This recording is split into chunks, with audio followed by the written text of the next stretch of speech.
உருளைக்கிழங்கு வந்து நம்ம குட்டி குட்டி பீசஸாக வந்து நறுக்கி வச்சுக்கலாம். இதில் ஒரு ஸ்பூன் போல் இஞ்சி பூண்டு பேஸ்ட்டு ஆட் பண்ணுறேன்.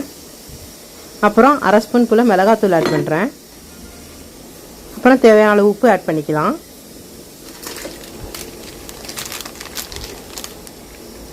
அப்புறம் மட்டன் மசாலா, ஆச்சி மட்டன் மசாலா எடுத்திருக்கேன்.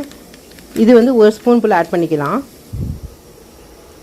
கொஞ்சமாக மஞ்சள்தூள் ஆட் பண்ணிக்கலாம். அரை ஸ்பூன் போல் பெப்பர் தூள் ஆட் பண்ணிக்கலாம். அப்புறமேட்டு பெரிய ஸ்பூன்லேருந்து 2 ஸ்பூன் வந்து கடலை மாவு எடுத்திருக்கேன். இதையும் இதில் ஆட் பண்ணிக்கலாம். ஆட் பண்ணிவிட்டு நல்லா பிசைஞ்சு விடுங்க. அதிலே தண்ணி விடும்.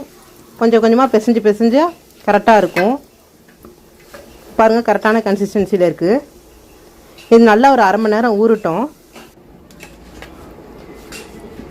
இப்போ நல்லா எண்ணெய் சூடானதும் அதில் கொஞ்சம் கொஞ்சமாக போட்டு பொரிச்சு எடுத்துக்கலாம்.